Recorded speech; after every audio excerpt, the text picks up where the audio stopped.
Yo, yo, yo. Morning, good morning.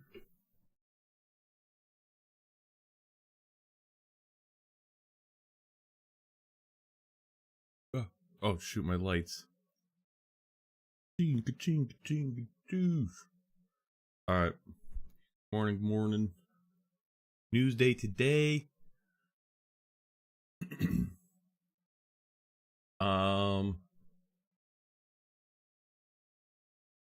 News day today.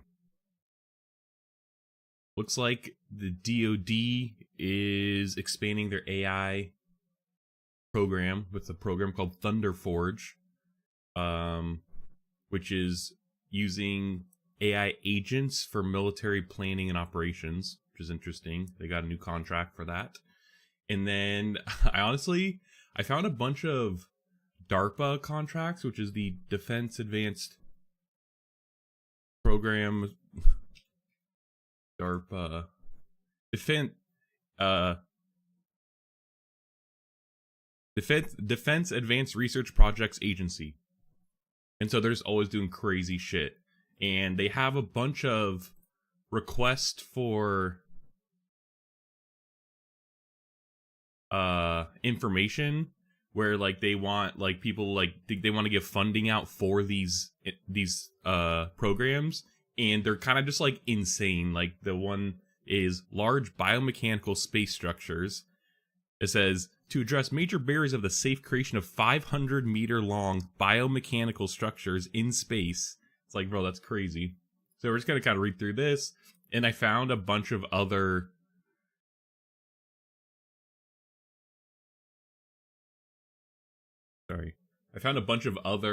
programs too that all just kind of seem like insane. This one's just called Callisti. So we'll just take a look at these. Seems interesting. And go from there. Oh yeah, I found this too. It's like we'll start with this.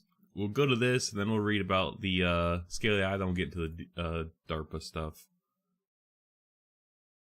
Also, Trump did have his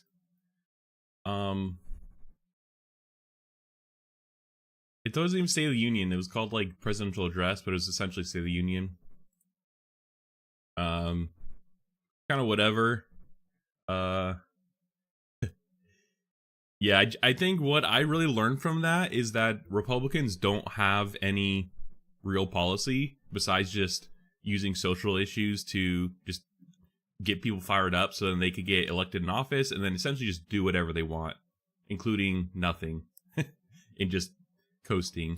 But likely is they just use the social issues to then actually pass laws around the social issues to follow through on like what they say their audience, their constituents, but it actually doesn't matter because it's just like made up. It's like they make up these social issues and make it seem bad when it actually just doesn't really matter to just do all of this stuff. And the other thing I learned is that Trump has cut like $6, and he has like, but then he wants to like, he's cut like $6 from Doge. I mean, I'm exaggerating, but he's listing like millions of dollars worth of stuff, and then he announces like trillions or billions, hundreds of billions of dollars worth of cuts.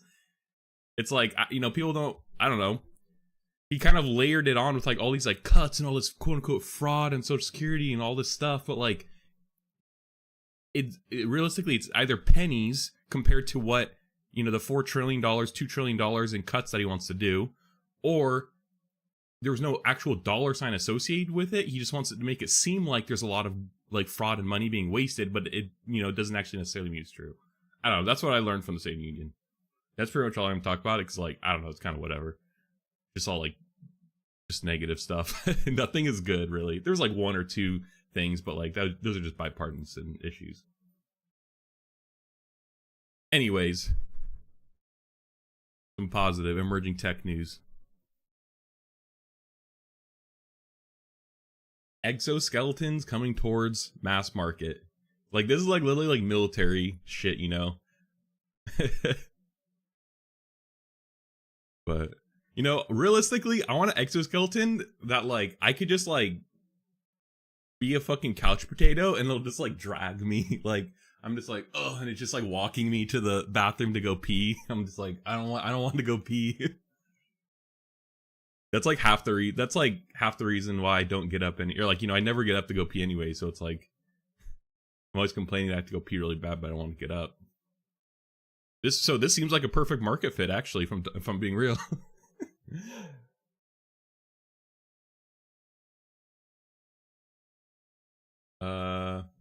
Zo motion gets people with spinal cord injuries on their feet and dancing. Yeah, this is way more like optimistic. I'm like typical gamer, like, oh, I don't want to, like, I can literally like see the toilet from where I'm standing almost. It's like, oh, I don't even want to walk 3 feet to go pee.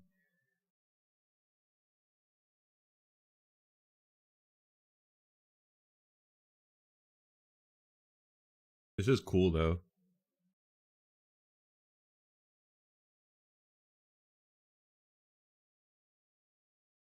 But this is early tech, early days. I wonder how much it cost. It cost easily like at least $100K.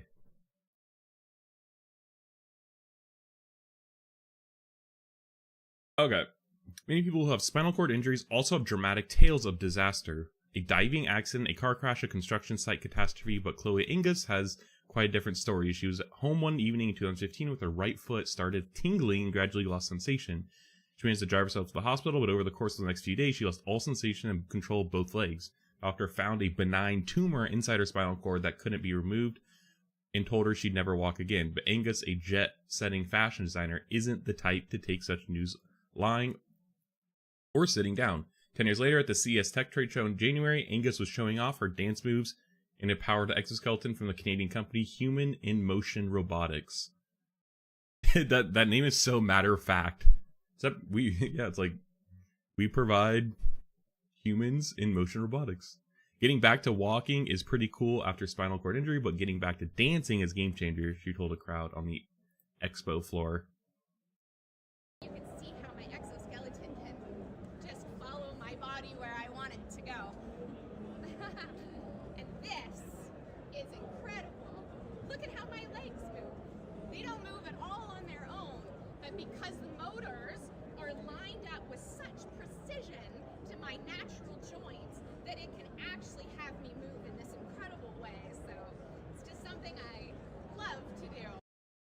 Yeah, that is interesting because like she's moving her like upper body and like shortening her upper body, but like her, the legs kind of know that like only squat down a bit or like not to kind of go all the way down, or I don't know. That is interesting, but it seems like the legs are controlled with a remote,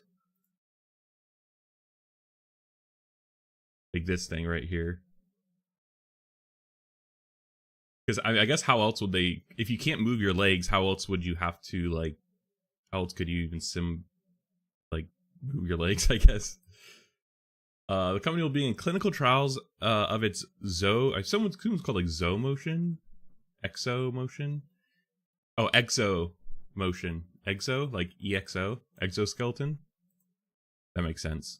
In late April, initially testing the version intended for rehab facilities, a stepping stone towards a personal use exoskeleton that people like Angus can bring home. I'm just thinking, like what I was saying earlier. It's like this is clearly made for like people who have disabilities, and I'm like, bruh, mass market gamers who actually just don't want to move. It's the second exoskeleton that's self-balancing, meaning the users needn't lean on crutches or walkers and can have their hands free for other tasks. Wow. There's only 2. The statement "you'll never walk again" is no longer true in this day and age with the technology that we have, says Angus.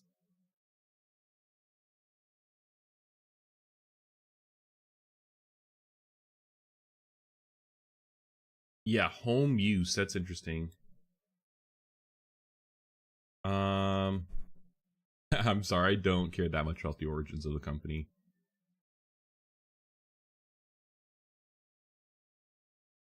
CEO of Human Emotion, says this team is always drawn to engineering challenges and making self-balancing exoskeletons. When we met Chloe, we realized that what we envisioned is what users needed. She validated our vision. Conducts research on exoskeletons at the Shirley Ryan Ability Lab in Chicago, is working with Human Emotion on clinical trials this spring. He says self-balancing exoskeletons are better suited for at-home use than exoskeletons that require arm support. I mean, yeah, self-balancing probably is better in general. Having to use assistive devices like walkers or crutches make it difficult to transition across surfaces like level, ground, ramps, curves, or even uneven surfaces. How do they work? Self-balancing exoskeletons use much of the same technology found in the mini humanoid robots now entering the market. Interesting. Yeah, when could we just fucking replace our legs with like biomechanical ones? I guess this is one step in that direction. They have bundles of actuators at the ankle, knee, and hip joints, and an array of sensors to detect both the exoskeleton's shifting positions and the surrounding environment. Oh, interesting. And very fast processors to crunch all that sensor data to generate instructions for the device's next moves. Yeah, that's interesting, actually. I do wonder how much it costs. While self-balancing exoskeletons are bulkier than those that require arm braces, Arzanpour said the independence they confer on their users makes the technology an obvious winner. He also notes that self-balancing models can be used by a wider range of people, including people with limited upper body strength and mobility. No gamers. Shame. Just kidding. When Angus wants to put on his exo motion, she can summon it from across the room with an app and order it to sit down next to her wheelchair. That's crazy. That actually changed a lot. That changes a lot. Like, the fact that you could do this, like, I don't know. I came into this, I guess, just kind of being like, oh, I mean, it looks cool, yeah, but, like, this is actually, like, a robot in its own, like, sense. This seatbelt thing is interesting, though. I wonder what this is.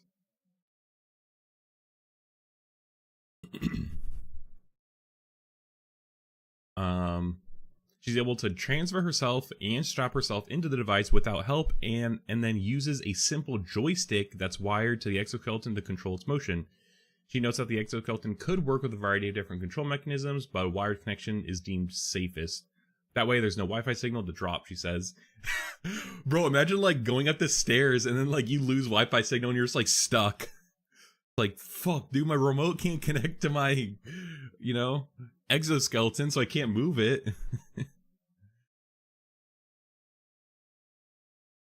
When she puts the device into the dance mode that the engineers created for her, she can drop the controller and rely on the exoskeleton centers to pick up the subtle shifts out of her torso and translate them into leg movements.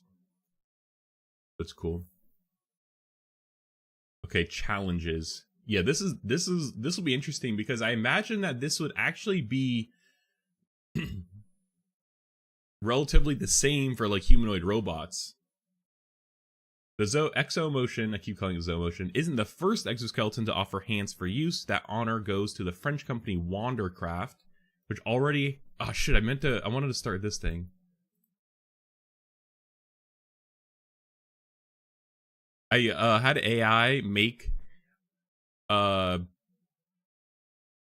program like a Chrome extension that I wanted to track like my stream session, so I know what links I click on the stream, so then I could go back and like reference them, or if I want to like share all the topics I covered on the stream, I have every like link I clicked, and then once like I go to here, I could export, like this is a previous session, I can export it to like CSV or Markdown. The bookmarks one doesn't actually really work right now, but it's like I've been bug testing it, and like it works like weirdly flawlessly. Like it was kind of scary how like it just one-shotted this with like three sentences. Anyways, I want to turn it on and test it. Okay, so this company. Oh wait, no, that's not it. This. Theirs is huge. Theirs is like looks a lot bigger actually.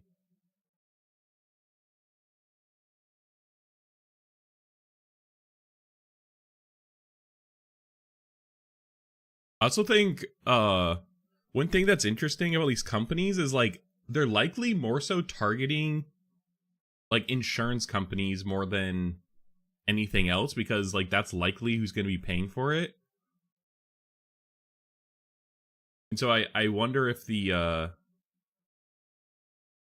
like the pricing is just like not public, because it's like most people aren't paying out of pocket for this. It's like insurance. I'll do some. Let's in the background we'll have a we'll have AI doing deep research and finding the price for us.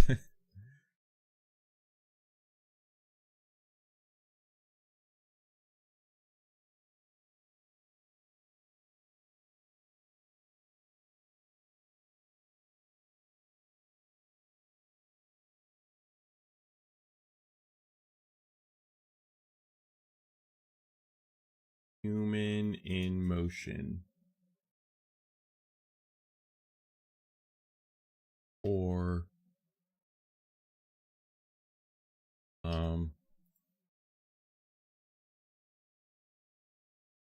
crafts exoskeleton.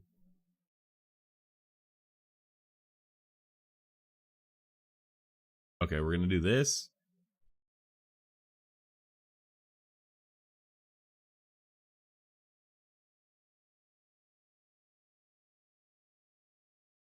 For a top of the line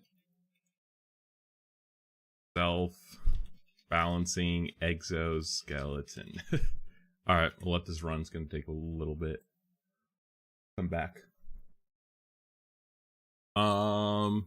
Okay, that honor goes to the French company Wandercraft, which already has regulatory approval for its rehab model in America, or for, oh my gosh, in Europe, in the United States, and now beginning clinical trials for an at-home model.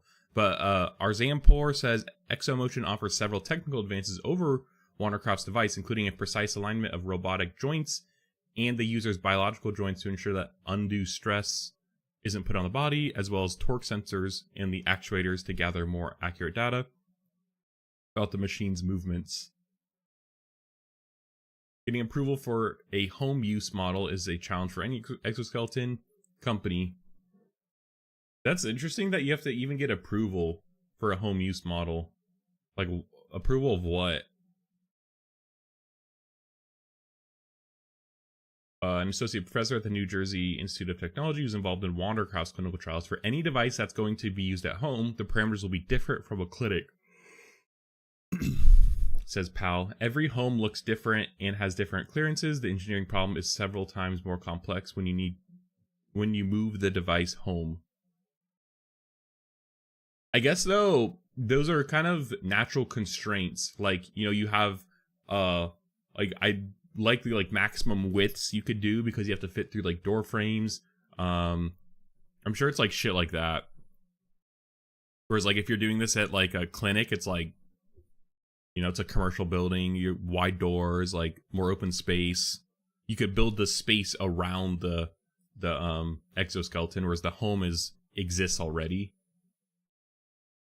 Angus says she has faith that human emotion engineers will solve the problems within a couple of years, enabling her to take an exomotion home with her. Bro, they literally can't even be in the house yet. Oh.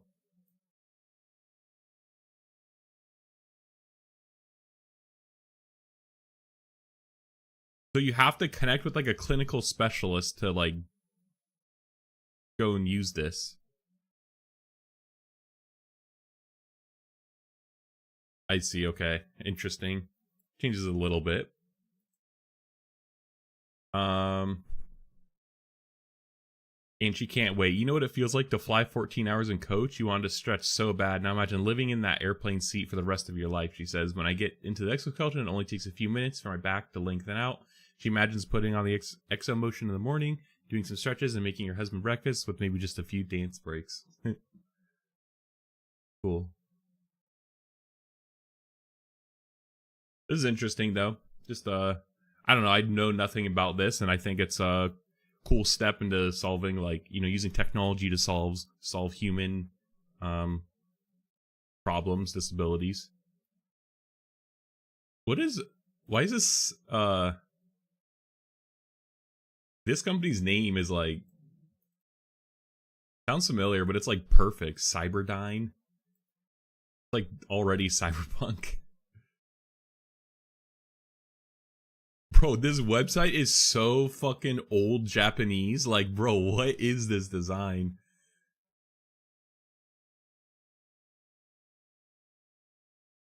Bro, they literally have cybernetic treatment already.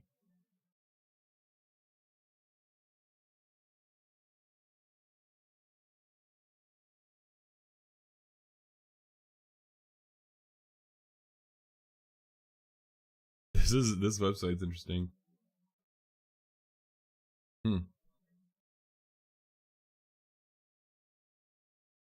Cyberdyne. Okay. Let's look at some quick little AI news.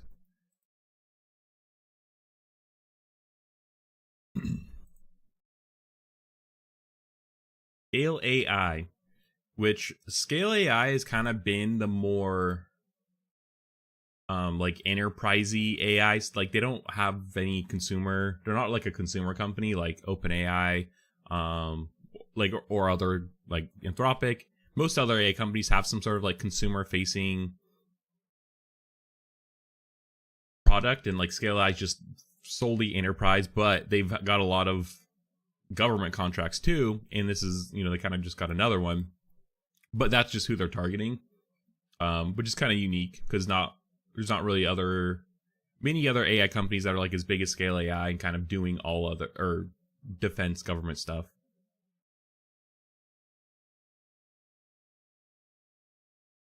Now I don't actually know like how good their platform is, you know, like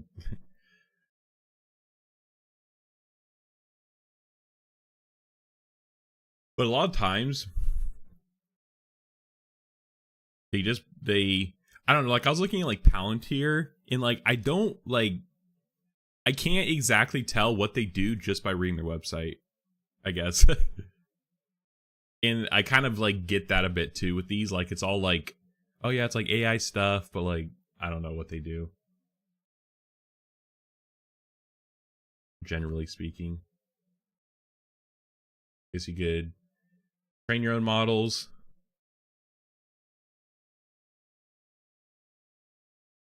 deploy them, or make stuff and then like evaluate. I don't know. Anyways, Scale AI on Wednesday announced a deal with the Department of Defense for a flagship AI agent program. I wonder if we could find the contract.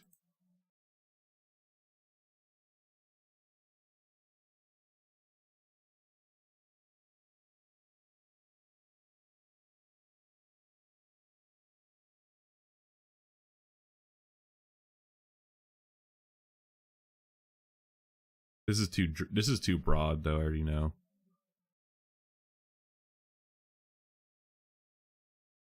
It might actually be on the DOD website.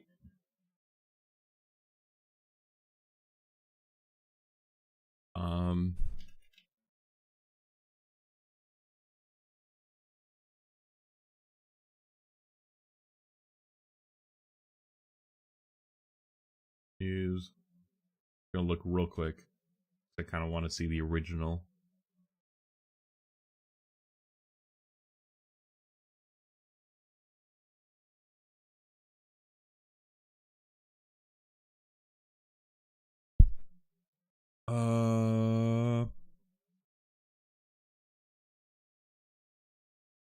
Fuck me. Increase lethality? What the fuck does that mean? This is so like Hegseth visits Guantanamo Bay, engages with troops. Like, okay. It's like so like see? I'm not seeing anything. Today's the 5th.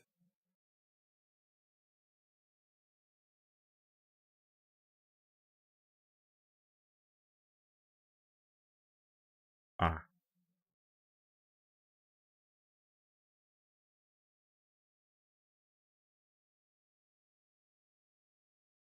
It is weird. They do like a lot of like contract announcements like this. Like Sikorsky, GDH.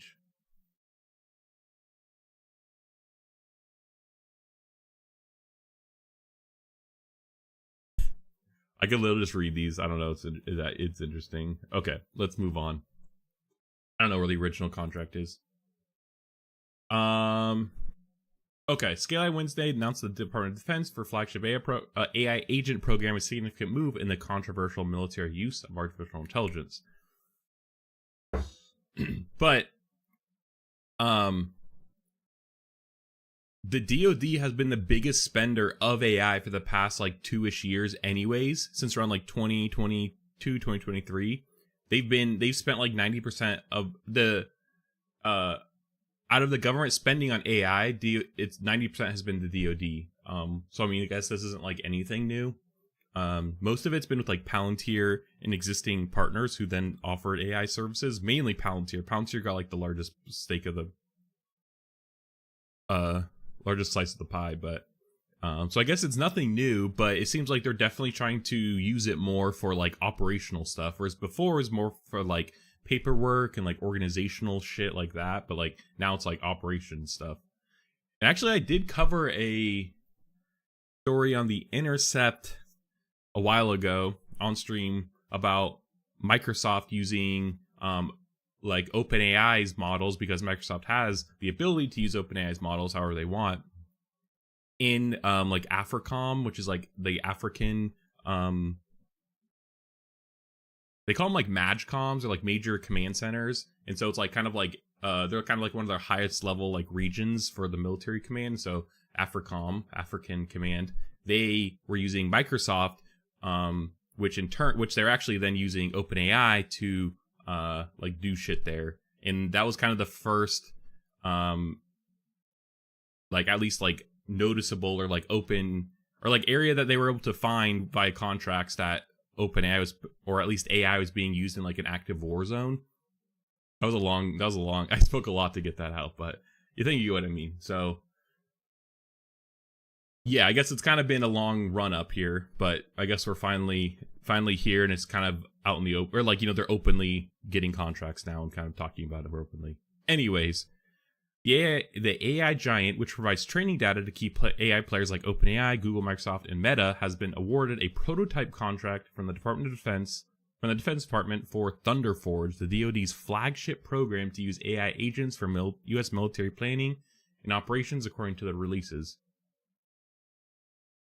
All right, this is good news. Breaking news, I guess, but portfolio's been taking a hit. Yeah, U.S. military planning and operations. It's a multi-million-dollar deal, according to a source familiar with the situation, who requested anonymity due to confidential nature of the contract. Okay, that's probably why we couldn't find it. Spearheaded by the Defense Innovation Unit. That's interesting. The program will incorporate a team of global technology partners, including Anduril. Anduril, started by Palmer Luckey, who started Oculus. But they've kind of been the tech bro, Silicon Valley disruptor for the military industrial complex, kind of, you know, moving quick, using technology to make, I mean, like, you know, they're definitely killing machines, but like, I don't know, like, they're kind of making the things you see in video games come to life in a way. But I think, though, overall, it's like, use technology to be more precise, reduce, you know, outside casualties. I think that's kind of the idea, though. Anyways, so this makes sense. And this dude, and like, Palmer Luckey's like a fucking like Trump simp. I was gonna say something meaner, but yeah.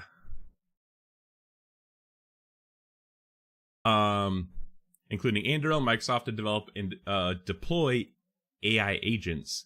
And it's interesting that Microsoft, because I think Microsoft has one of like a big cloud contract with the DOD, like that one big contract or something. I don't know if it was like canceled.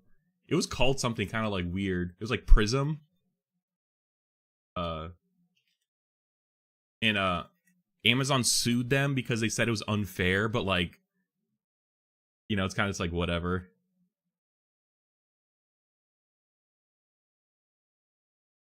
Early 2019, Microsoft had won a $10 billion cloud computing contract. Yeah, Jedi.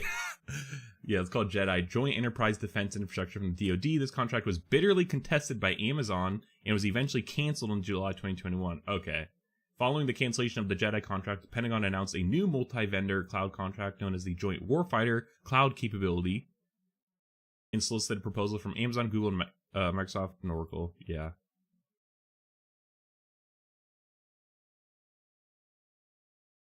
$10 billion. But it's a lot. I guess it's a lot.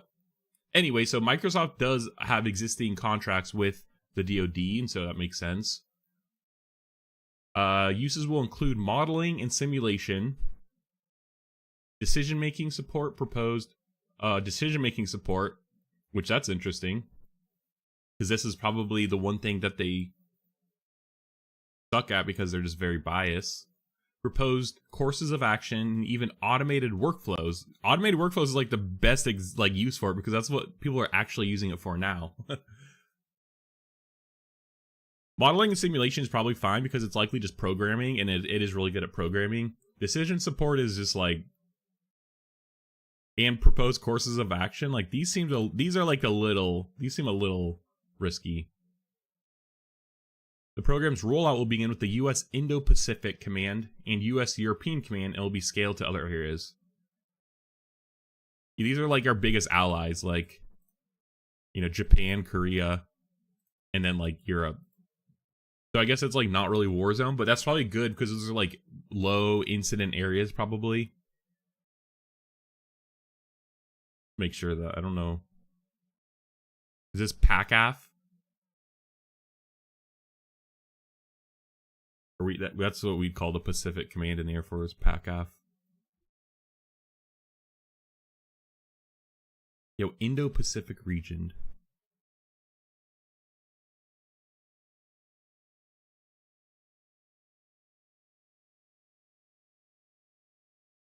Is this it? Green circle covers, A's.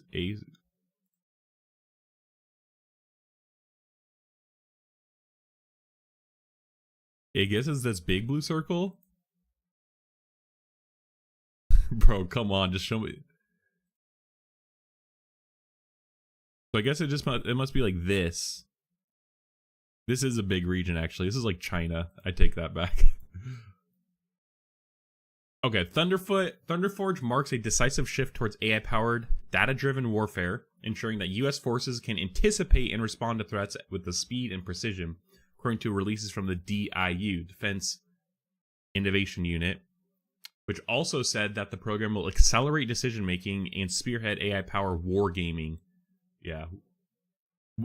Oh, wargaming with AI is actually a perfect use, because you could have AI just simulate an enemy, and then you could, use that to like generate exercises that are way more realistic than fucking, whatever that like, Red Team or Op 4 come up with in the military.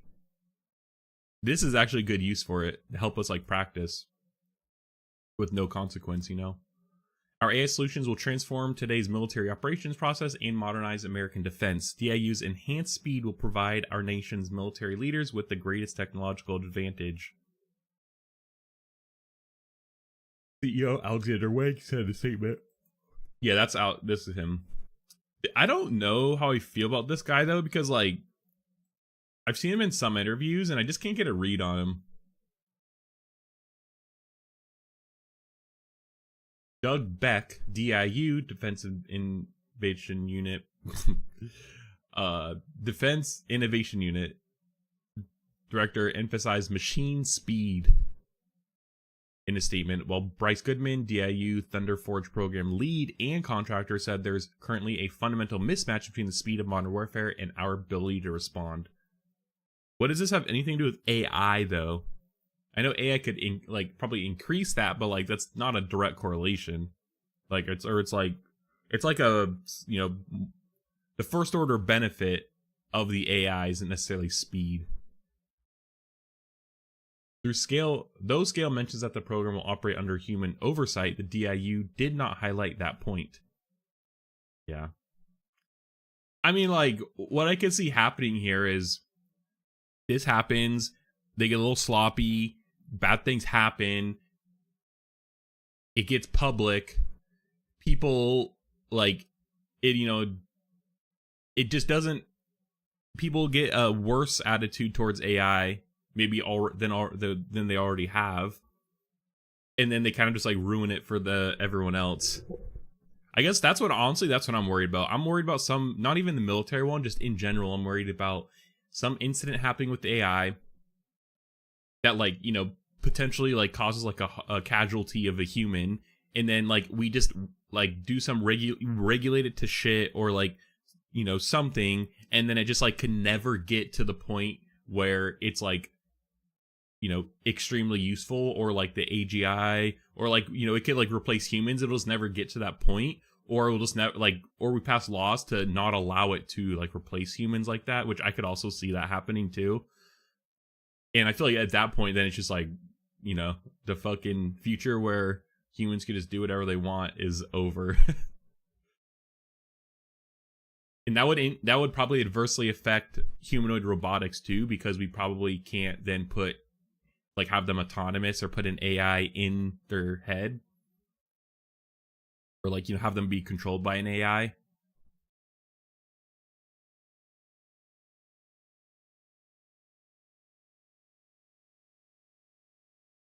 I don't know. Okay. AI military partnerships. Scale's announcement is part of a broader trend of AI companies not only walking back bans on military use of their products, but also entering into partnerships with defense industry giants and the Defense Department. Yeah, OpenAI. I think mainly it's like OpenAI. Like, they were like super like do no evil like Google, and then they just fucking removed the line about saying, or they like tweaked the line so that they could like, change their morals or how they operate the company. I mean, ultimately, these companies, like, they're here to make money, and so it's like, yeah, like, when you have that mentality of, like, greed, essentially, then, yeah, I mean, morals go out the window. But I have, this is, like, complete random side tangent, but I do think that there is going to be kind of this era, and I hope that it does, of, like, small companies, like, that are very sustainable, that could last for each, each participant in the company's lifetime. Like, they could work there forever, and it's just very chill. They could do what they want. It's sustainable. But the whole thing is, like, they're not gunning for, like, 100 million in revenue. It's like, they just want to make a good living and enjoy what they do, and just, it's just very nice. And I think that's kind of like, that mentality is kind of coming back a bit. And I really hope that it continues, because I think that's kind of, I like supporting companies like that, but also it's like, it's just a lot more sustainable, like, realistically, it's like, especially for smaller companies. That's what I kind of imagine, like, my content creation kind of becoming, like, my end goal would be, like, to have multiple channels, maybe even, like, hire people to, like, help. And it's like either like a collective, or something that, like, the profits are distributed, everyone gets the same base salary, and then, every quarter it's like, we just distribute the extra. We put a little bit aside for just in case for the company, or to like improve things. And you just grow very slowly, organically, or you just find a good product market fit, and you just slowly iterate on that and just kind of continue to build. I think that mentality is just like a good one to have nowadays. Like 404 Media, like, this shit is so cool. Like, it's literally just like, there's like a, 4 or 5 people, and it's just like a collective. Yeah, it's like 4 people just write about cool tech shit. Like this is what I see the future. And honestly, this is kind of like super like like Snow Crashy, or it's like cyberpunky. It's like these are like groups like this, are coming around and like just doing really good like investigative journalist work. It's sustainable. It's fan funded. They have advertising, but like ultimately they're fan funded, and they could just kind of write about what they want. They don't have corporate overlords telling them, what to do or not to do.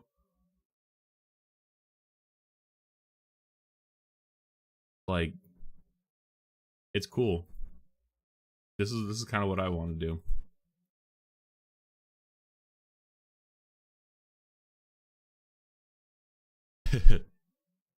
See, this is literally. I actually don't like the whole Trump like that Visa thing that you could pay $5 million to get the gold card.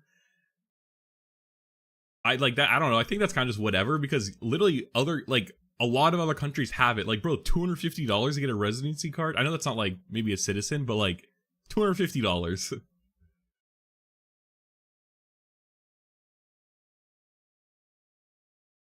And the $5 million gold card, it actually already existed with the EB5 or some shit. EB5 Visa USA.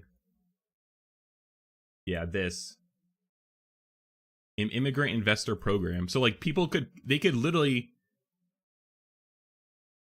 make an investment, and the investment was like $900,000 minimum or something, and plan to create 10 full-time jobs.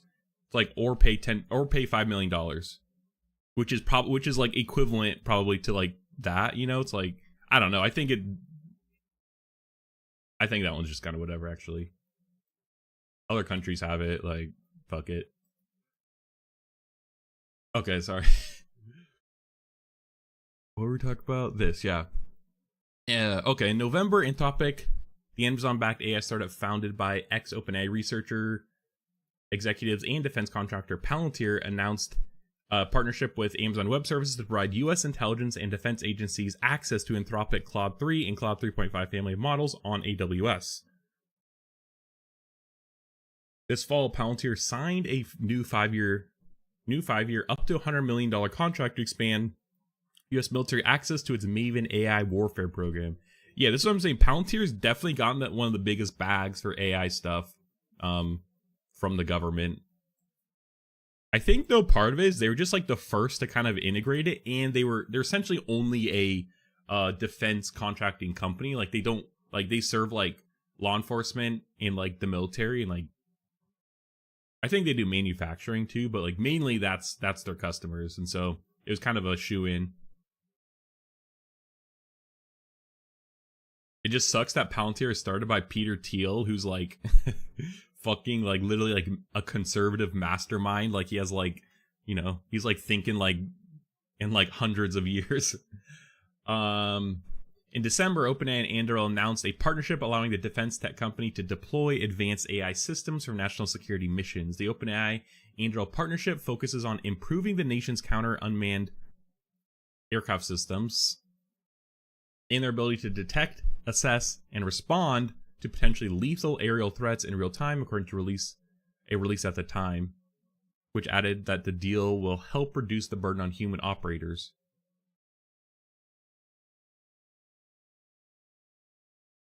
The nation's counter unmanned aircraft systems? I don't understand, because like these are all like sensors and shit anyways. Like how is it now like this just being fed into some AI agent who could then like synthesize the data and know when to like respond quicker? That's what it seems like it is. So like, because I mean, AI is good at synthesizing data, especially large amounts. It's just pattern finding. It's really good at pattern matching, which is also what humans are good at.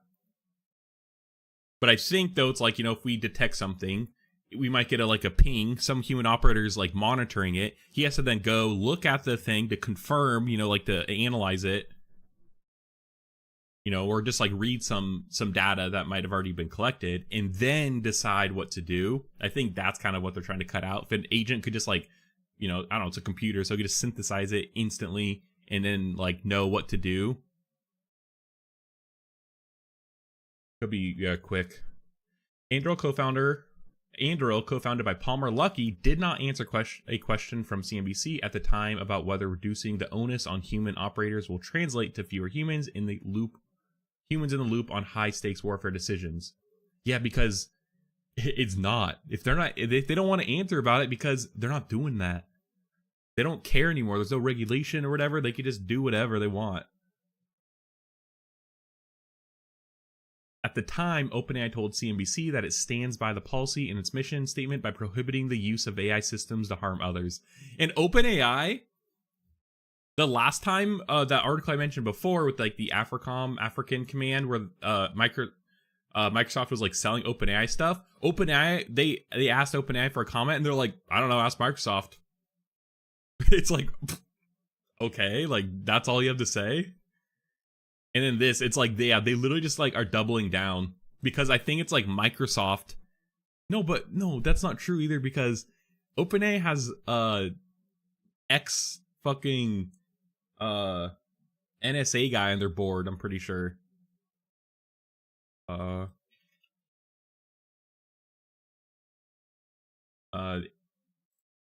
oh, whoops, open board of directors, Open AI.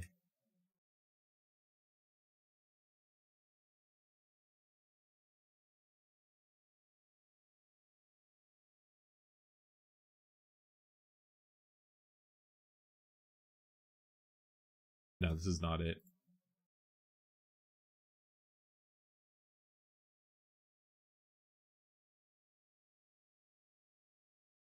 NSA. Here we go. Yeah, this guy. Former head of the NSA was joining its board.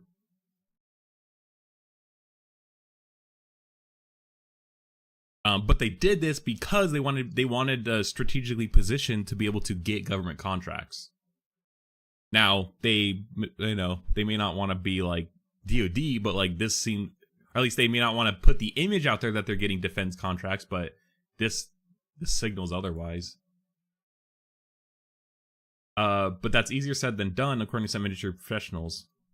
Yeah, at the time, OpenAI told CNBC that it stands by the policy and its mission statement by prohibiting use of AI systems to harm others, but that's easier said than done, according to some industry professionals. The problem is that you don't have to control over how the technology is actually used. If not in the current usage, then certainly in the longer term, once you already have shared the technology. Yeah, Margaret Mitchell, researcher and chief ethics scientist at Hugging Face. Hugging Face is a big model hosting hub, among other things. I need to sit, my back's hurting.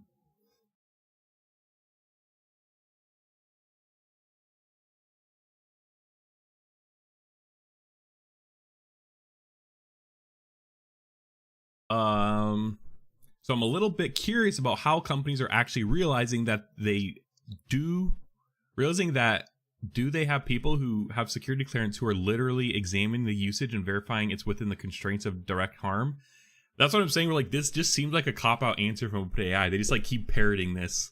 It's like, but like you're saying this, but like what does that mean? Where's the context behind it? Hugging Face, an AI startup and OpenAI competitor, has turned down military contracts before, including contracts that didn't include the potential for direct harm.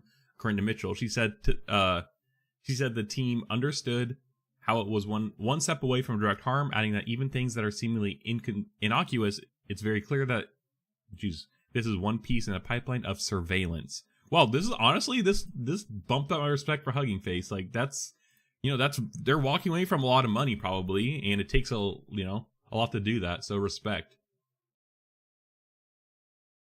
Hugging Face actually created they created this agent framework called Small Agents, which seems pretty cool. I was gonna use it or try it out. And one thing that they do have that I think is some of the newer AI agent frameworks don't have is like a code agent, where to solve the problem they could write code, which is OP because they could write code then to like download a website or to like get data and then synthesize it and stuff like that. Like they could like make a call to this DuckDuckGo search tool to get search results, then get the links to the websites, then actually go and like download the website or visit the website, and it could kind of all do that.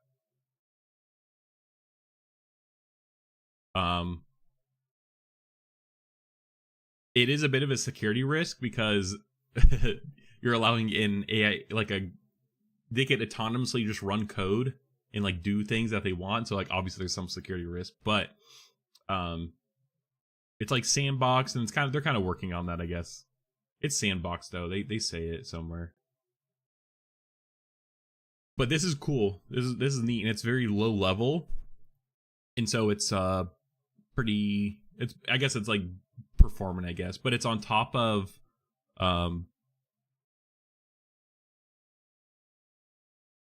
yeah, this is how they make it secure.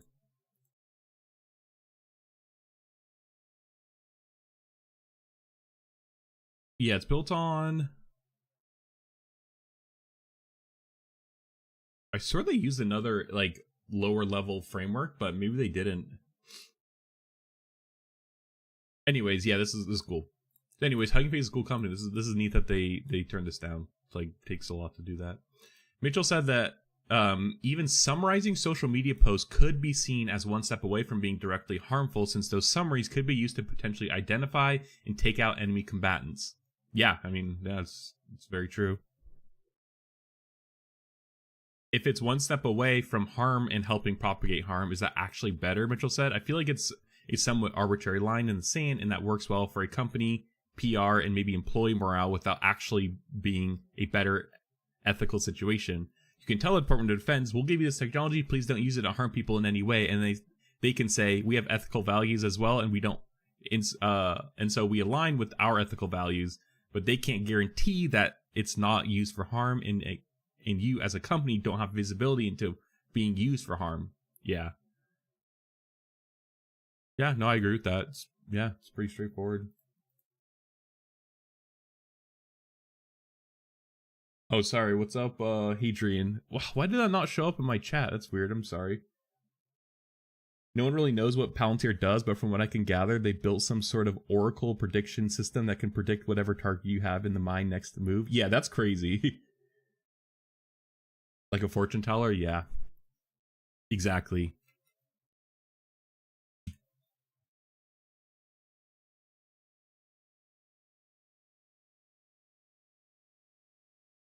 Restarted my chat program.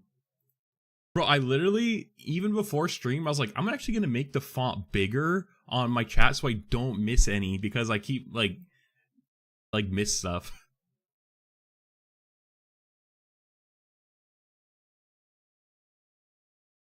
Okay. I thought I heard someone outside, but I realized I think it's like my stream in the other room. Mitchell called it a game of words that provides some kind of veneer of acceptability or nonviolence. Yeah. Yeah, I mean, this is all true, and I don't know. I like when a company has morals and then they stand by them, even if it means less money. As of I'm sure Palantir up here would have something else to say about that, because they don't view it like that. But for companies who don't care to sell to the government or want their shit being used to do harm, it's like, yeah, it's an easy line not to cross. Okay, tech's military pivot, and this is a bigger trend in general. This article's covering it all. It's actually super long. Yeah, and this is a big trend in general too, where it's like cool to be like conservative and like into like defense shit in Silicon Valley again. I guess I don't know if it's cool to be conservative, but it's acceptable now. It's openly to like be open about it. Google in February removed a pledge to abstain from using AI for potentially harmful applications. Yeah, exactly. I mean, it's like, bro, this article is crazy. Actually, they're just literally like showing all the flip flops. But this is exactly what we're like. This Mitchell from Hugging Face was saying before, where it's like, for a company who just like wants like a easy PR escape, or like employees who just like could do some mental gymnastics to like not justify or like to make their morals align or some shit, like, yeah, it's whatever. Google in February removed a pledge to abstain from using AI for potentially harmful applications such as weapons and surveillance, according to the company's updated AI principles. It was a change from the prior vision in which Google said it would not pursue weapons or other technologies whose principal purpose or implementation is to cause or directly facilitate injury to people, and technologies that gather to or use information for surveillance violating international accepted norms. Fuck me. I need to drink water. Weapons or other technologies whose principal purpose or implementation is to cause, direct, facilitate, and technologies that gather and use information. I mean, like, Google already works with like the CIA and like all this, all these like shit, because they collect so much data on people and they literally know so much things about people's lives that like, I don't know. This is kind of just like whatever. Like Google, Google's principles have been thrown out the window many times before. So I mean, I don't know. They like, it's interesting too because like Google definitely puts off this like fluffy, you know, like nerdy like tech company, but it's like, bro, they're helping make, you know, killing machines behind the scenes. Or they're a surveillance, you know, fucking factory. In January 2024, Microsoft backed OpenAI quietly removed a ban on the military use of ChatGPT and its other tools, just as it had begun work with the U.S. Department of Defense on AI tools, including open source cybersecurity tools. Yeah, exactly. Open source cyber. I mean, if it's open source though, that's a little different, I think, because you're like, you know, that way people can check your work. So I mean, but like cybersecurity is not bad. Like, I don't know. That's not like defense, unless it's like offensive tools where you're like attacking. Speaking of cybersecurity, CrowdStrike.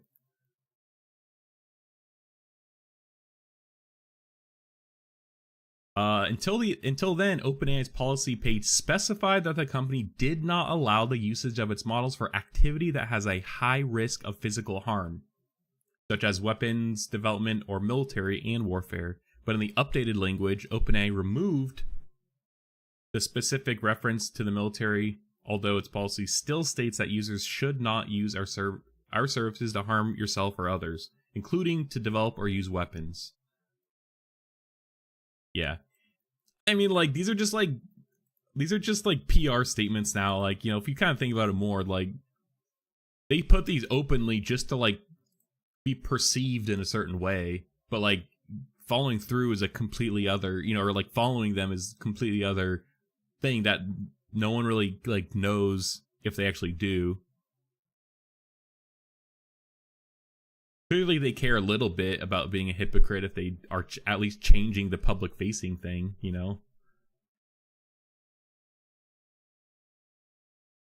News of the military partnership and mission statement changes follow years of controversy about tech companies developing technology for military use, highlighted by the public concerns of tech workers, especially those working on AI. Employees at virtually every tech giant involved with military contracts have voiced concerns after thousands of Google employees protested the company's involvement with the Pentagon's Project Maven, which would use Google AI to analyze drone surveillance footage. Palantir would later take over the contract. That's what I'm saying, like, Palantir just has zero shame. They're just like, yeah, fuck it. We're here for the money. I mean, Palantir's CEO is insane.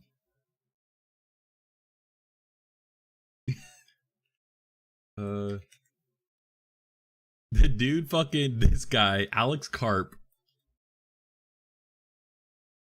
This dude's dropping zins mid-interview.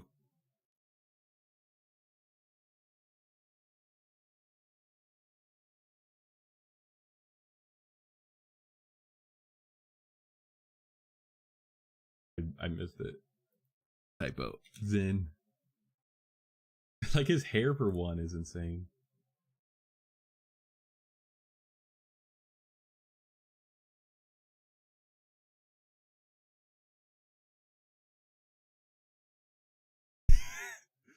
Like, I can't believe saying this, but Alex Karp, the coolest thing about Palantir. Puts in Zin. Spins fucking, like, what the fuck is this?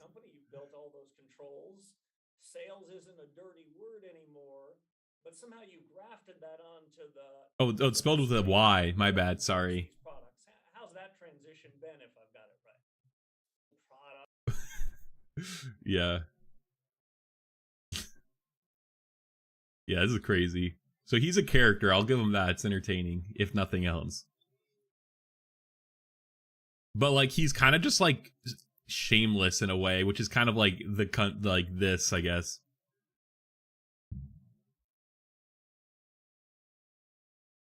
I don't know. I guess if you created a company that was just to serve the Defense Department, it's like, I guess whatever. That's just, they knew what they got into going into it, you know. Microsoft employees protested a $480 million Army contract that would provide soldiers with augmented reality headsets. Yeah, this is the HoloLens, which which that project unfortunately was shut down. Super sad.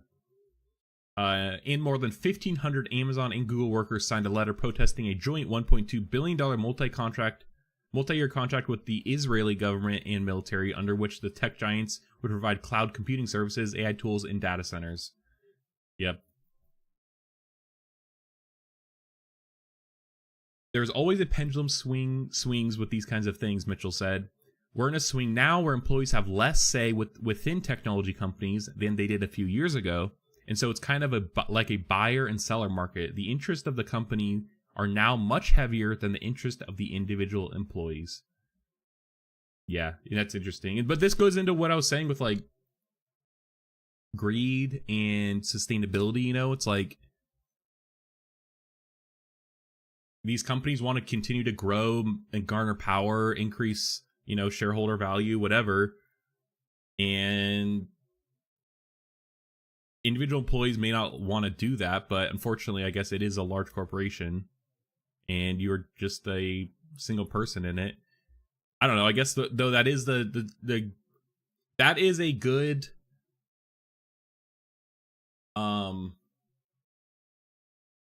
what I'm trying to say. It's a theme.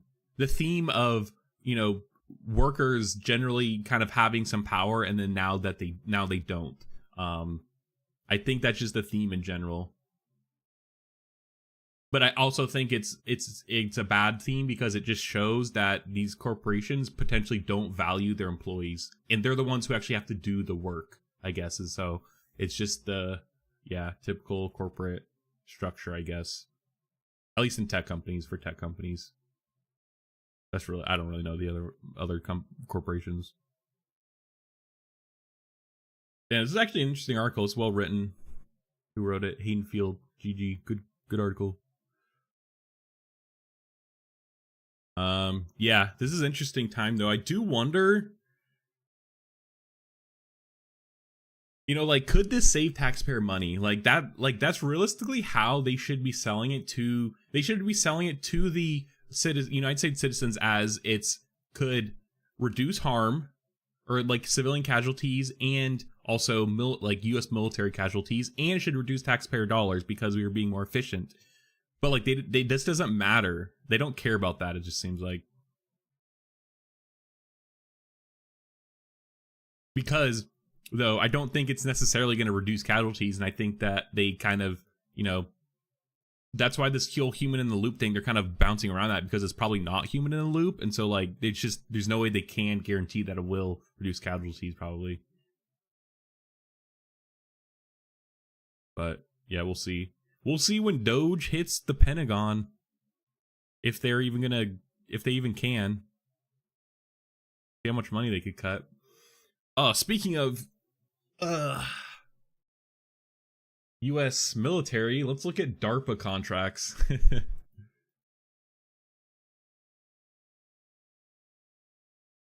Okay. This is the first one we'll look at. Have you tried the new Wanso video thing? I don't know what that is, actually.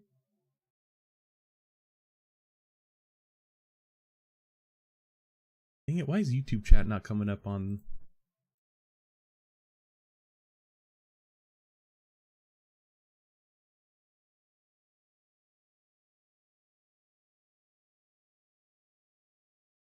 Okay, let's move this here.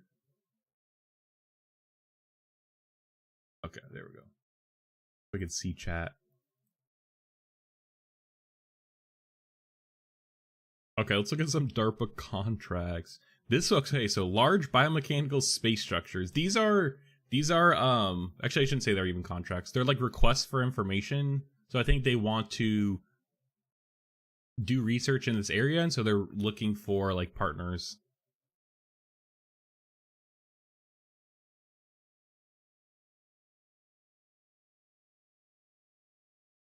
Requests for information. Large biomechanical space structures. WAN AI on Hugging Face. Oh, no. What is it? I saw it pop up here.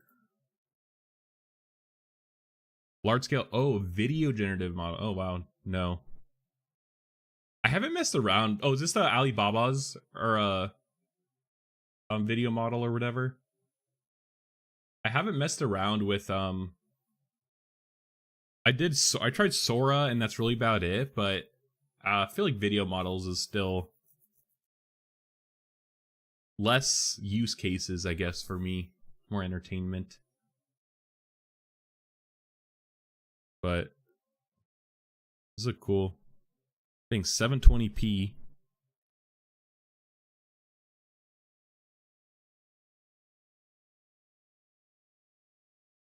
Interesting.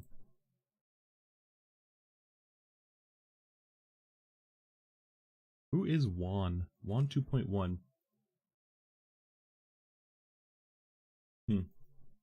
Yeah, this look cool though. Okay. Building space elevators, space nets, and other large biomechanical space structures. Space elevators.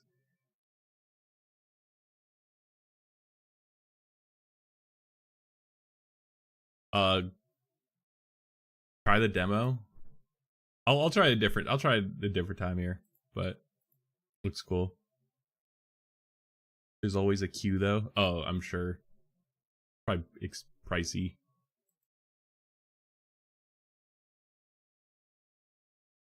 Okay, oh, here, research topics. Sort by...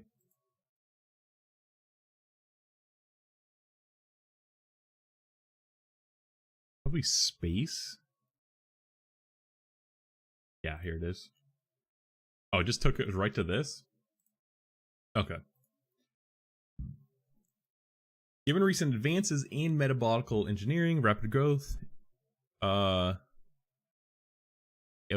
tunable emergent mechanical design principles of biological systems, DARPA is interested in exploring the feasibility of growing biological structures of unprecedented size and microgravity.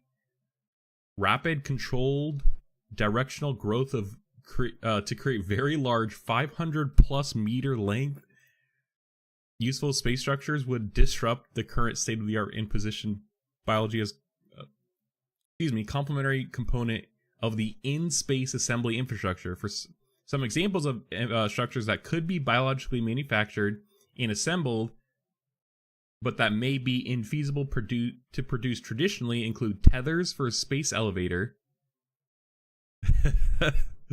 Tethers for a space elevator.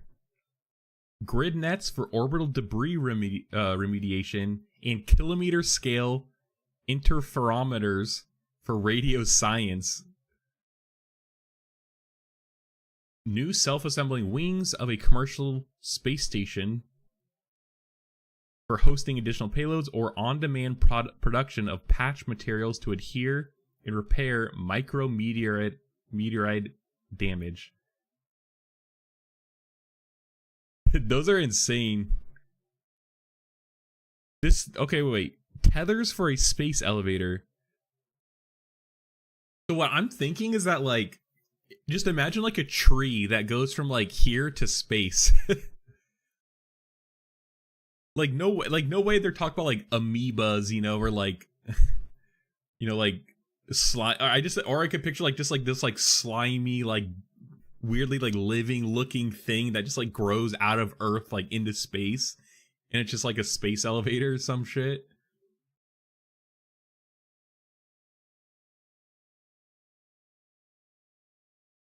What is this? Is biomechanical structures.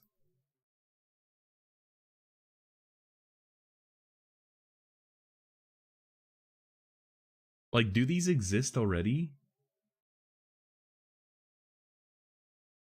Dang it, bro! Dang, this has already been covered. I thought I was like on it. Okay, here, let's read this then.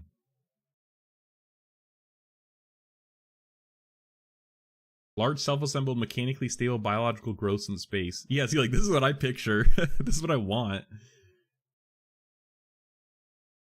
The Defense Advanced Research Projects Agency, which has been known to fund the development of sci-fi sounding ideas like flying aircraft carriers, massive streetlights on the moon, are now seeking public input on plans to construct a massive biomechanical space structures, as spotted by Gizmodo.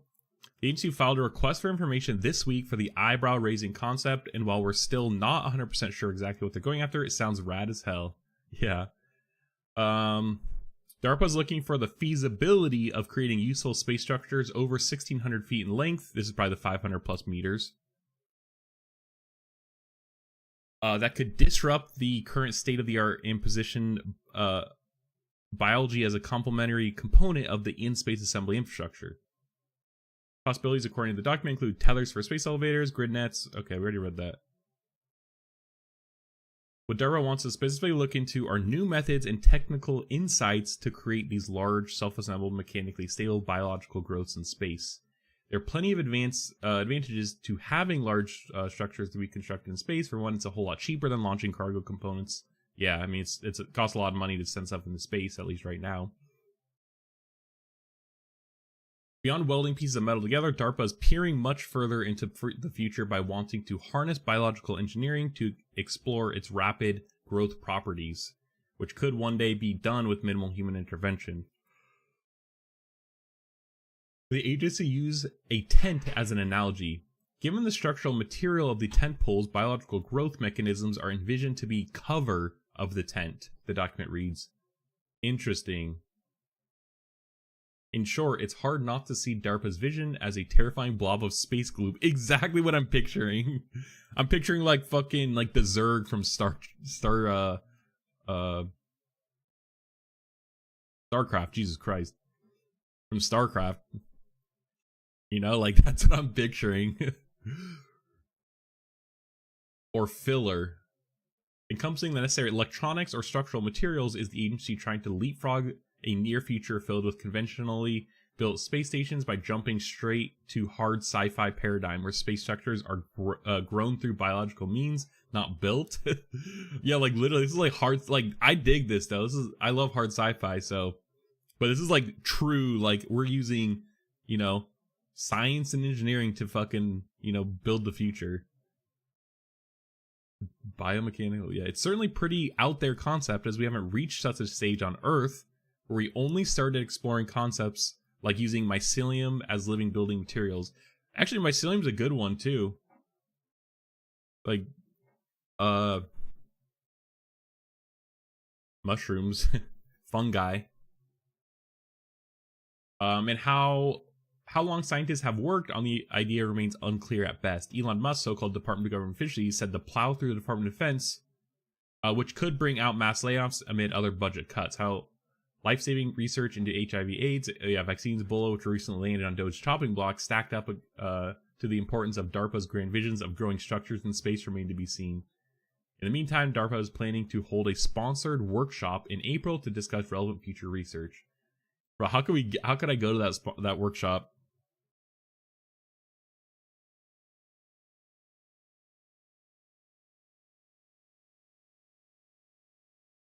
Yeah, the keys of proposition. The key value prop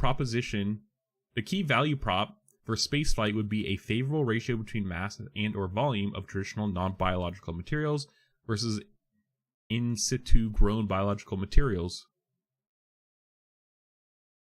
Maximizing this value proposition requires co-engineering between the structural, mechanical, and the biological to arrive at useful structures. Yeah, I guess if you could launch up this little, like, you know, fucking space amoeba, like a big cell, and then, like, you know, it grows into like whatever, like the structure that you want to build in space,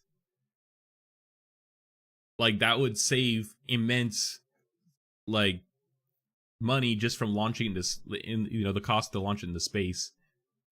Like, bro, that'd be insane. Like, imagine just like a big like gloop, like a single cell, just like a big single cell organism or some shit, and then you just like send that up in a, like, you know, in some like slime just so it could survive, and then it could survive in a vacuum somehow, and it like grows into what you need.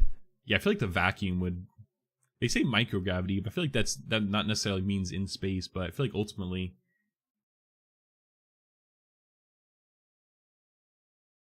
Yeah, that's interesting.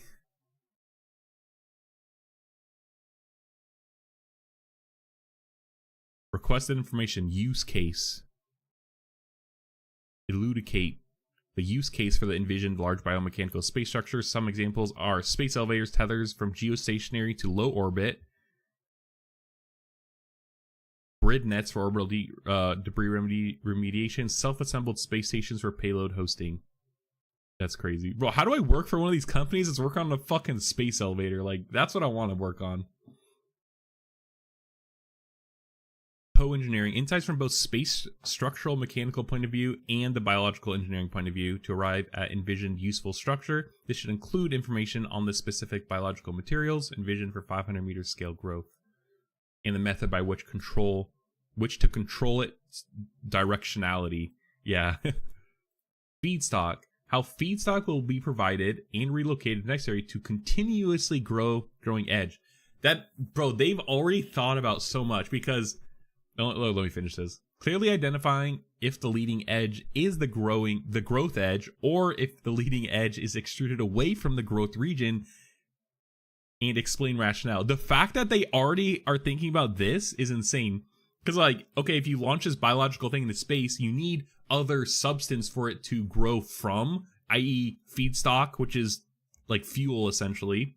Like, we give cows fucking, hay and they produce milk or whatever the fuck, It's like same like that. It's like we give it some feedstock and then it produces the structure we want. But then they're like, we need to know like what direction it's gonna go, it's gonna grow in. Like, clearly identifying if the leading edge is the growth edge, or if the leading edge is extruding away from the growth region, and then like explain, like, this is already insane. And the value prop, order of magnitude estimation of the mass ratio between traditional non-biological materials and biological materials, with strong preference for as little traditional material as feasible. The ratio of launch from Earth biological growth materials with respect to the biological mass of the complete structure of its particular interest. Wow.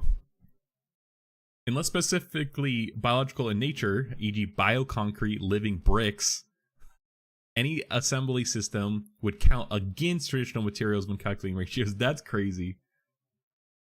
Ground-based proof of concept that address factors specific to the space environment and go from inception to notional finished structure. If executed, this experiment would prove the concept for an in-space use case. Oh, examples of biological material or building blocks may include, okay, so this is interesting, but not limited to, thread-like hyphae, such as fungal mycelia. That's, we did that futurism article we read, talked about that. Graphene aerogels.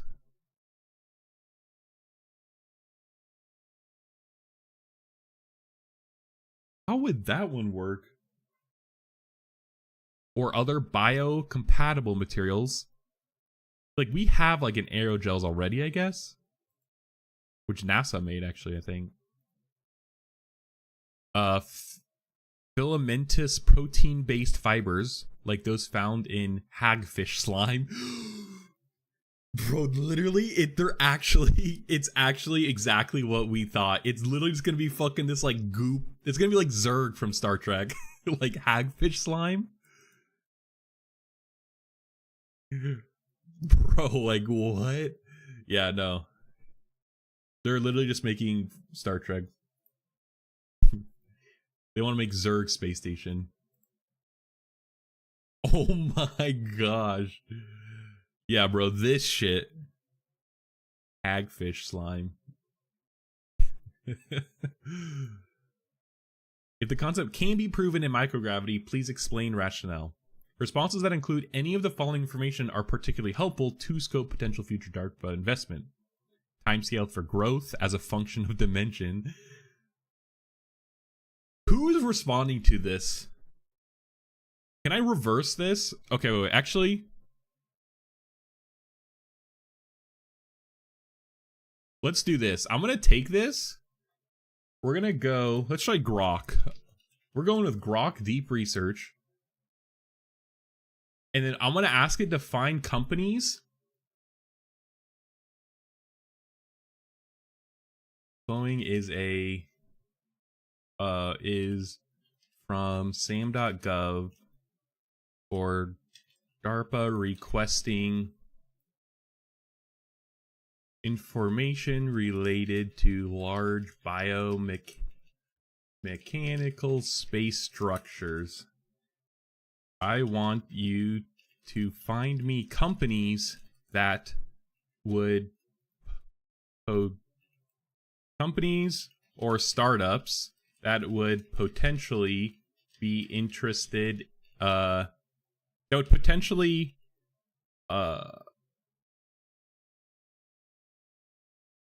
have the means to do what they are requesting. Deep research. Let's go. All right. Oh, this is the exoskeleton one because I asked how much it would cost, how much they cost.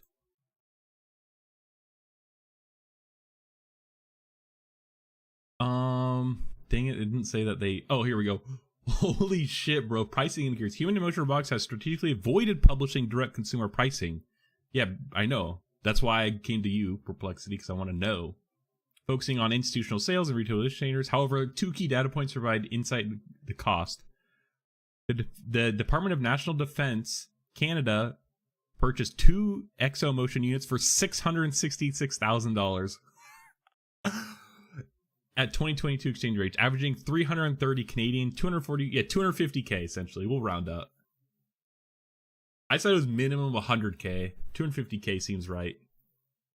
Following Health Canada, industry analysts estimate the institutional prices at $250,000 to $300,000. That's crazy. Wandercraft's is actually cheaper, but theirs is definitely like worse. Yeah, we already see it's worse. Okay, we'll let this run here, and then we'll continue reading this.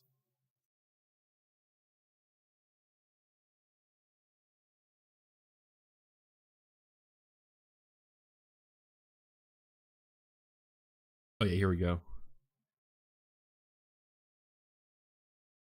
Responses that include the following information are particularly helpful to scope a potential future DARPA investment. New insight into the emergent mechanics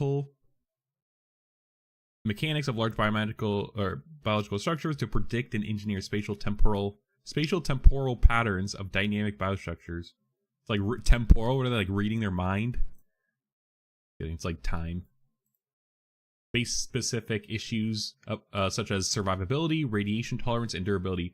Radiation tolerance is actually an interesting one because if they want this to go to space, that's actually probably one of the harder challenges is the radiation.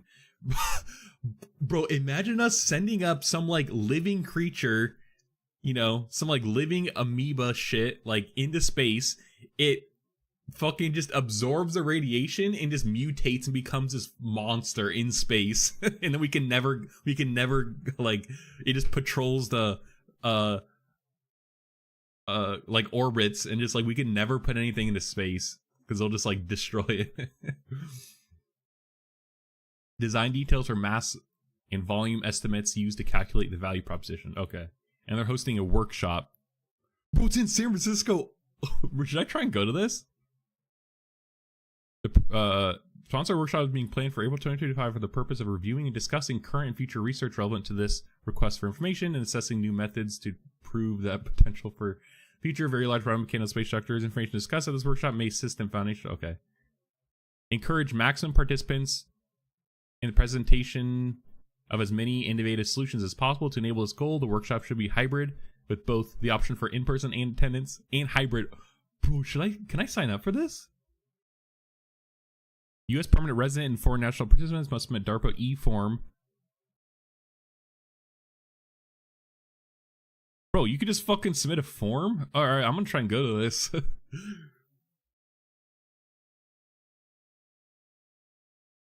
Must be as succinct as possible. Bro, what the fuck, bro? Imagine they're like, page limits for each section are indicated below. Format specific for responses with 12-point font, single space, single-sided, 8.5 by 11-inch paper with 1-inch margins.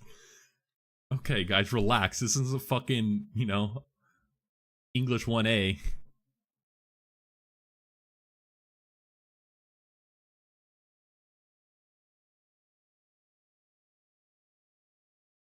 Alright, this is cool. I'm actually going to look into trying at least potentially go, like, joining a Zoom call to look at this. This seems like it'd be cool. Okay, let's check out this. Grok is back. Only 108 seconds thought for. Several companies could potentially build large biomechanical space structures focusing on space technology. Seems like likely that Space Tango, Axiom Space, okay, definitely not Axiom Space, I'll say that. Redwire, 3D printing, 3D bioprinting solutions, Nova Space Biotechnology, Space Pharma, and Bioserve are key players. Okay, let's just look at some of these. Space Tango. Alright, Axiom Space, they don't even have enough money to even like do what they want to do, so they're just, that's just not the case. Advanced R&D in manufacturing microgravity. They could, assuming these guys could like partner with someone, but like, okay, it looks like actually they are doing plant shit, I guess. Whatever, biomechanical stuff.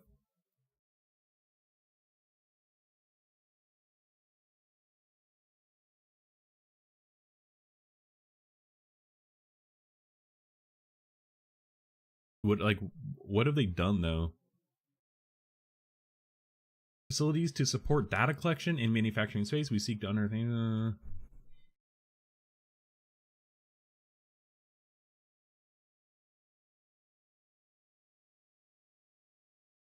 Okay.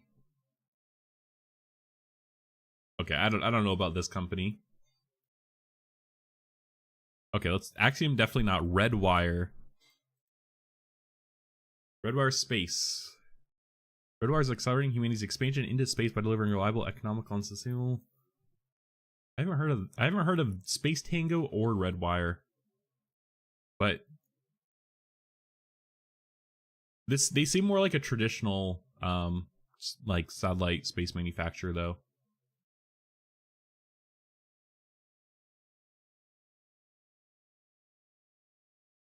Yeah.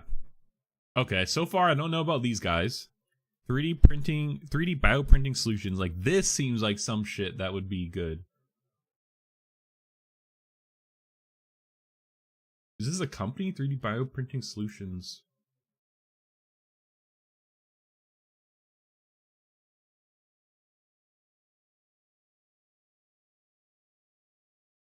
Our bioprinting technologies bring 3D printing to life.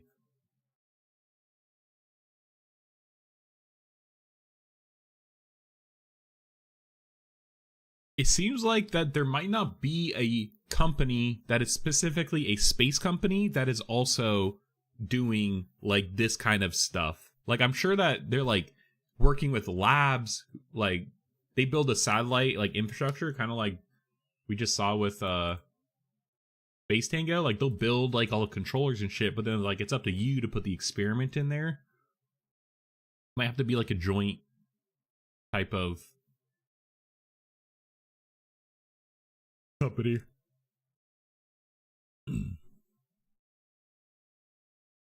Nova Space Biotechnology. Nova Space sounds familiar. I think I'm actually, Nova is like a PBS or something. Oh, didn't work. Oh, okay. Wait, is this China? Are they Chinese? I don't know, is the University of Zurich?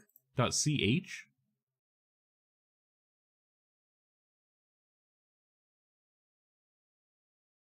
Nova Space Biotechnology, GmbH. That means it's like a, oh yeah, it's Sweden or some shit, or like Switzerland, Zurich.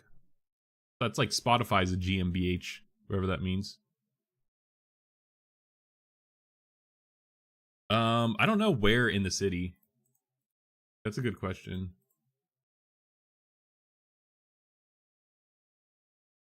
Oh, invitation both days will be sent via email and will provide further details on the workshop, times, locations.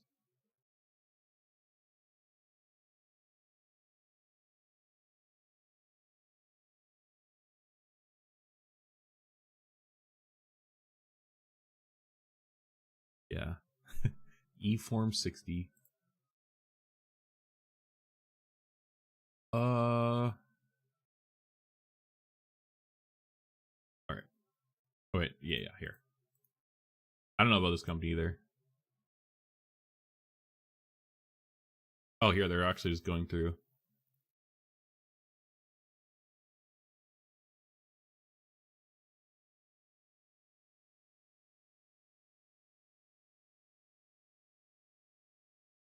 Oh, here it already just. I'm just going through and doing something that they already did for me.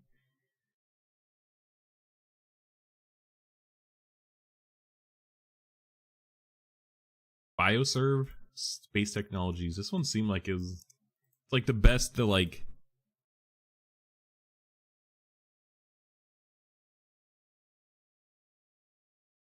Is this a college? It's a research institute. Would they apply for funding though, I wonder? Interesting. Okay. Let's just skim through these other. I found a bunch of other cool contracts from DARPA that they released kind of around the same time. Let's just take a quick look.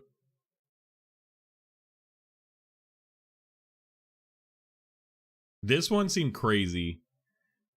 Callisti seeks to develop an algorithmic theory of mind to model adversaries, situational awareness, and predict future behavior, including the belief of an adversary in the state of the environment, an adversary's risk and reward structures, the strategies an adversary uses to attempt to project future states that achieve desired end states. Like, this is like, we could like imagine just being able to like read fucking like, you know, Kim Jong-un's mind. Like, we'd never have to fucking deal with his unpredictable behavior, even though his behaviors are actually kind of predictable, and I'm sure there's a pattern in it.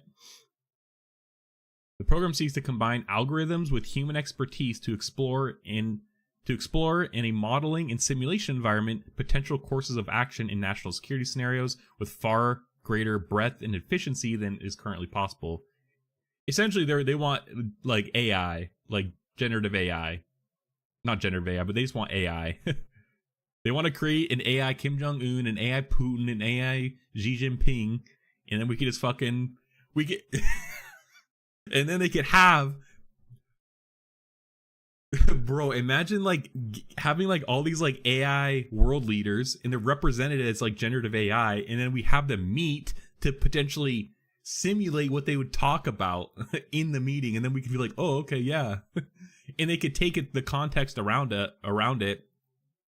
You know, like it would know its context, like they would know what to go and talk about. Like you could like feed it in relevant news information. That'd be crazy. It's a 30-month single-phase program organized into 3 sprints of 12 months, 6 months, and 12 months. Multiple performers must reach the goals and metrics of a sprint to move to the next sprint. Wow, that's interesting.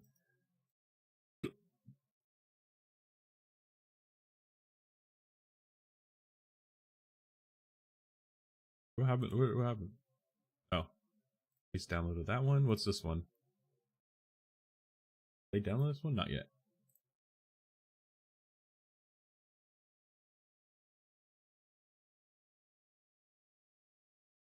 All data is simulated.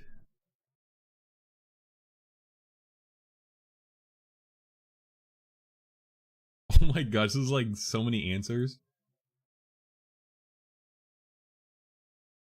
Program solicitation. DARPA strategic technology. Okay.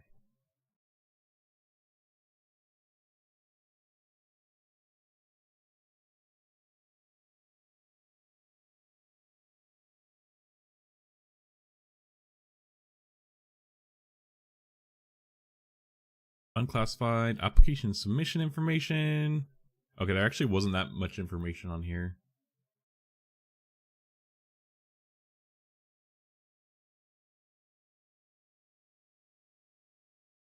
Yeah, this is interesting.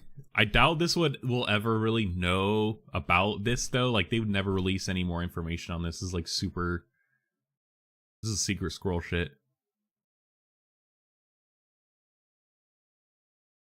This is interesting. Okay, let's look at another one.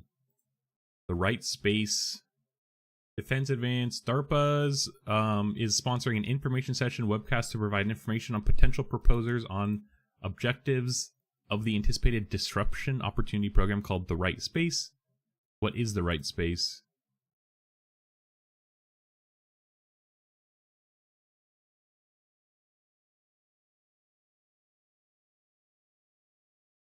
TRSDO Vision? disruption opportunity, and TRS the right space. 2, explain the mechanics. Okay. The right space disruption opportunity will create new mathematical computational approaches for the systematic discovery of transformations of a system's variables and parameters to representations that make solving complex modeling problems easier, faster, potentially more interpretable. New approaches based on advanced and scientific machine learning. Relevant problems. Okay, examples of Department of Defense relevant problems that would be affected by new mathematical transformations to more useful representations may include, but not limited to, wargaming scenarios for agent-based simulations, open and closed loop turbulent flow simulations for aerospace vehicles, okay. This is like simulation shit, like, I don't know. This is like too specific. I don't know. But it seems like of systems variables and parameters to represent. Yeah, they want efficiency in like how they're modeling stuff. This is kind of related to the large biomechanical structures. Microstructured materials mechanics for multi-scale multi-physics simulations, improving real-time accuracy in digital twins through calibration. Yeah. Huh, interesting. Okay, that's a cool one. We're gonna do a speed round here. What one's this? This is Callisti, which you just looked at. Disruptioneering program. I was like, what is disruptioneering?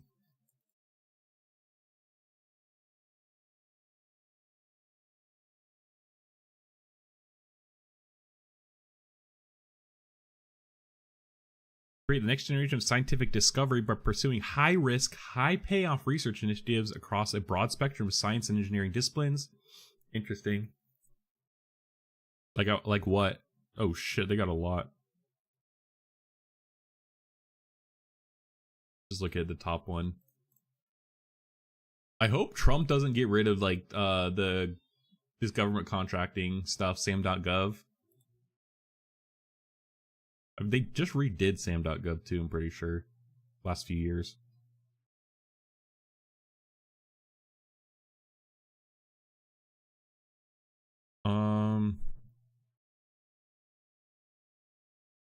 Okay, disruption opportunities.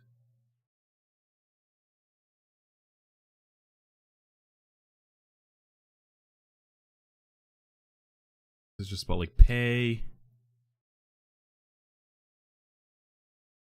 I want to see what they like want to look at.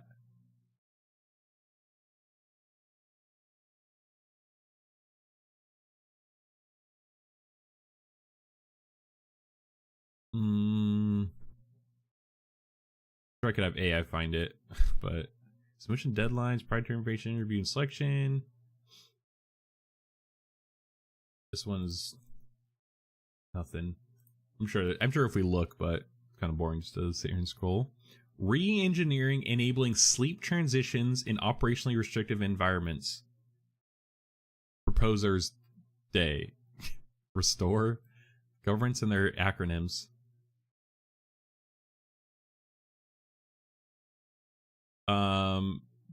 Sponsoring a Proposers Day to provide information to potential proposers on objectives of anticipated broad agency announcement for the Re-engineering Enabling Sleep Transition Restore program.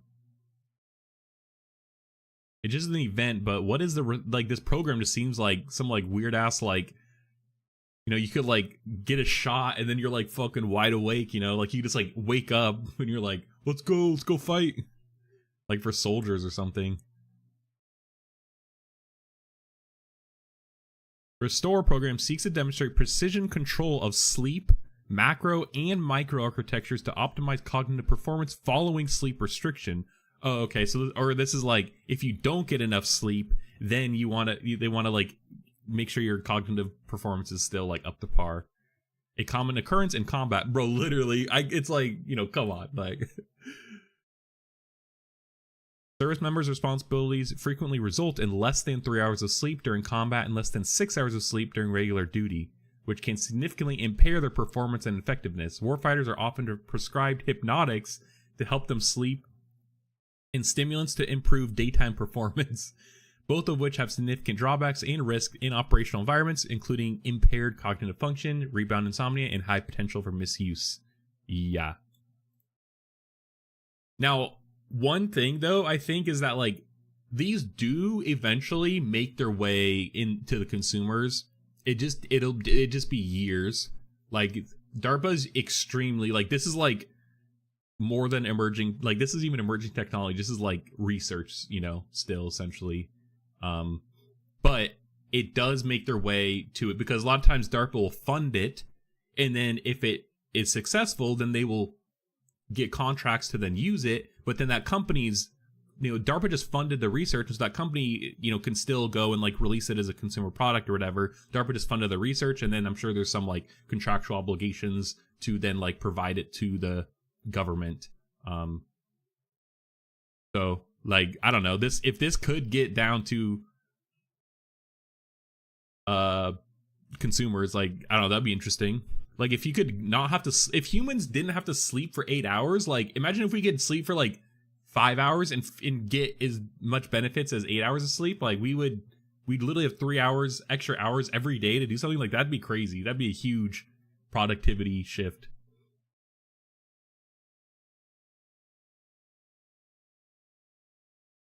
To address this challenge, Restore will leverage recent advancements in non-invasive neuromodulation to develop innovative solutions for enhancing sleep efficiency to maintain cognitive performance under sleep-restricted conditions.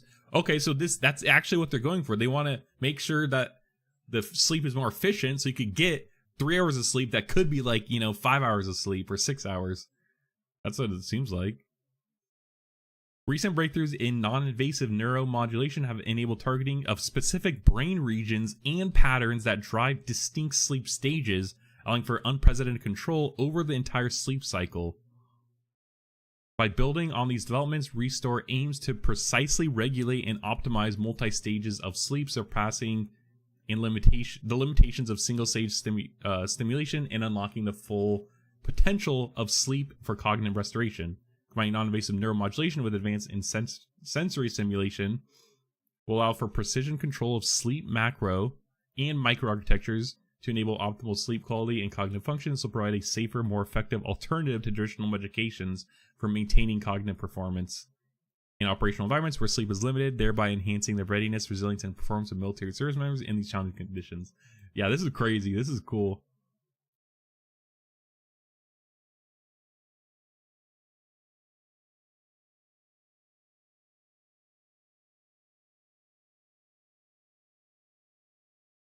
Can you just go to this? Like, I want to go to these and listen to these proposals. Like, this seems insane. Webcast.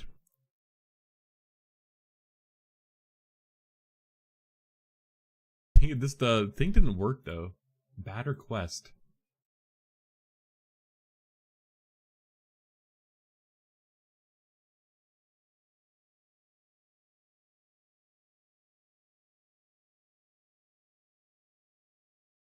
Okay, let's go.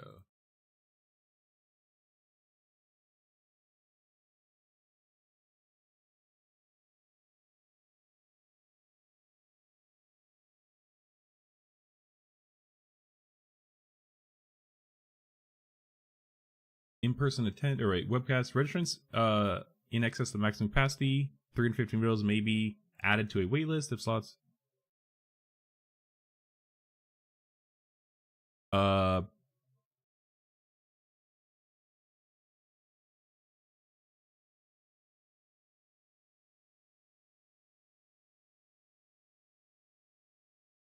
Or an official visit request through the embassy. Okay, I don't care about that. No, can you just open and go to these? Holy shit, you can. All right, I'm gonna go to these. Okay. I'm just gonna be in like every one of these. Here's two more. Oh no, we already did the right space one.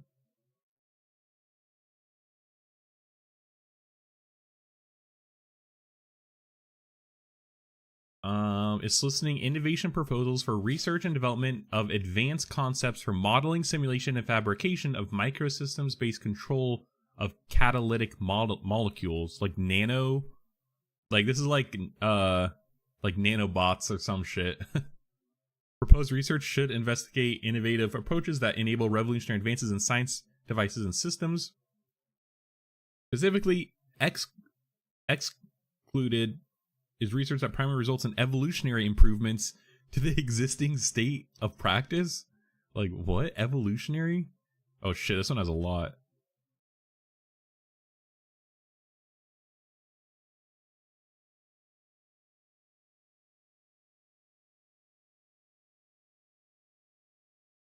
I want a Microsoft doc file.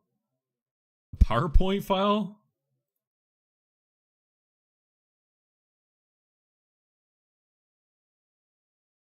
Alright, let's take a look at this and we'll probably end it here.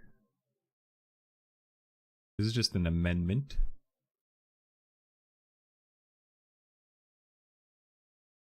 This seems like it could be it.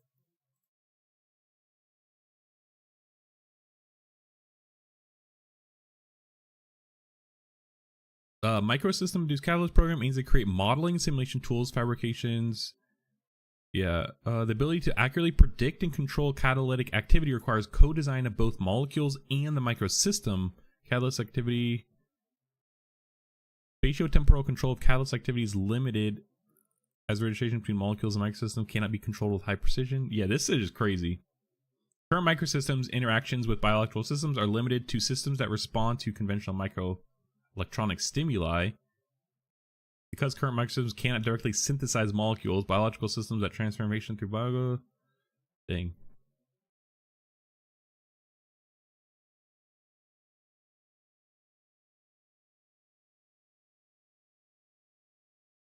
This one's too biological. I don't understand.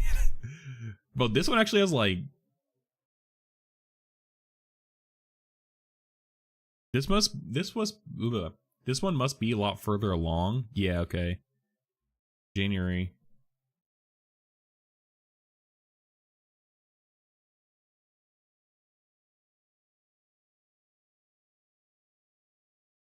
Nanotechnology. Yeah, exactly. That's what I was thinking of. We already looked at this one. And this one. Cool. There's actually like there's a lot more, but I kind of just went through ones that sounded cool immediately. But I might comb through this more often when I'm like super bored or like I'm just like I don't know. It's interesting to go through here and like look at like stuff. Like you just search like space.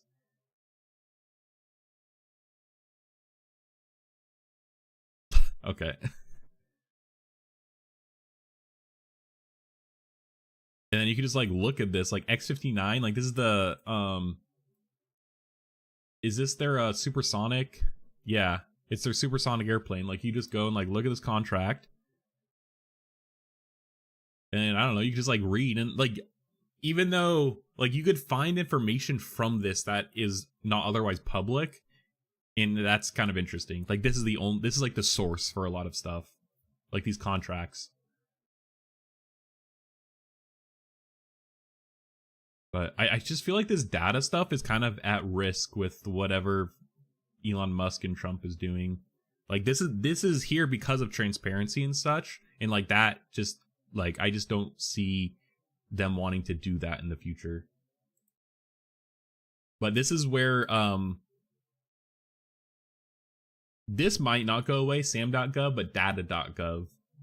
But sam.gov is the contracting, so like this is where if you like want to become a government contractor, like this is like where you go and like look at contracts and shit. Yeah.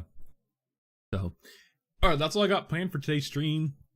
Actually, I had a lot of fun. I thought it was interesting. I love reading about this shit. This is cool. This is like true emerging technology. Doesn't even exist yet. It's theoretical, but they want to fund it. It's happening. So. Thanks everyone for showing up. Thanks for tuning in. Thanks for any new subscribers, watchers, followers. Appreciate you showing up. Stream Monday through Friday, 9 a.m. Pacific. We do gaming days on Twitch, Tuesday, Thursday, and Friday. Tomorrow we'll be gaming on Twitch, at Brady's Brain still. We're gonna do We're gonna play Face Miner, which is like a clicker AI kind of game. We're gonna play this tomorrow. Seems cool, seems right up our alley. We'll be playing on Twitch, so tune in to Twitch if you want to watch this. But I'll be back Friday. Friday morning, we'll do a quick news stream on YouTube, and then we'll jump over to Twitch and just do chill gaming day on Friday. So, yeah, thanks everyone for tuning in. See you tomorrow, 9 a.m. Pacific, over on Twitch. Bye.